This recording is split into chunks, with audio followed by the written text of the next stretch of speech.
Alright guys, just setting up to do some work with the cordless router, and switching out from edge trimming to putting a couple of doors on. So what I'm going to do is change the cutter. I'm going to use a guide bush, and what I'm going to do is change the base and centralise the cutter. Very, very important. And what I'm finding is a lot of people don't understand what this centralising the cutter is and how simple it is and how it can make your job more accurate. So we'll just sort of run through the bases. We've got a fixed base here, obviously with the clear plastic.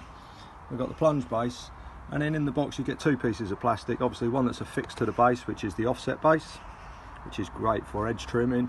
And some of you guys that want to use open-sided or make your own hinge jigs, you want to use a guide bush. We've got a base with a guide bush. So what I'm going to do is show you the lining up pin and how easy it is. But what I also want to do is I want to bring into another product that's in the equation, okay?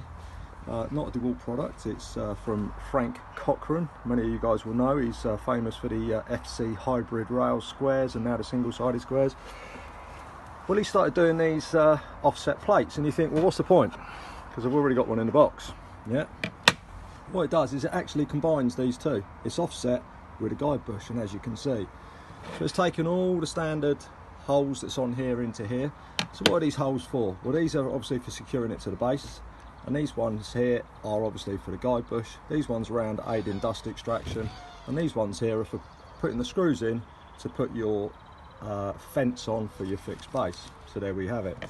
So obviously when we're fixing it on, we have these fixing screws, 4 of them.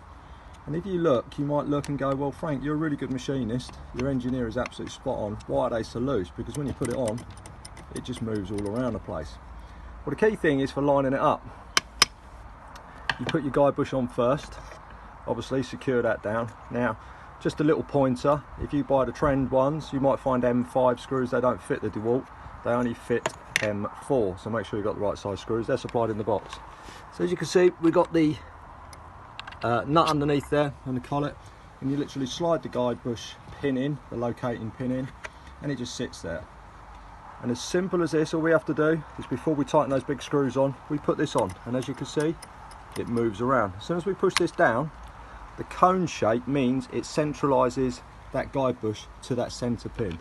Once we've done that, we literally simply tighten these 4 screws up, and in doing so we're locating it, which means we're dead accurate with the centre of this being exactly the centre of this.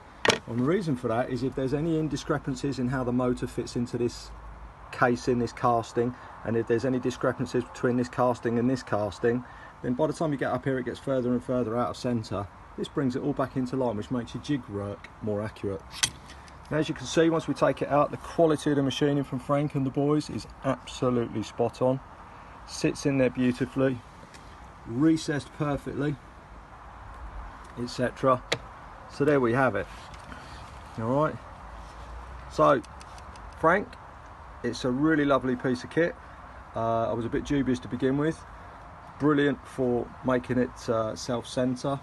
It just means that anybody using it has got the combined of these two and pinpoint accuracy, which makes everybody's jig work far better.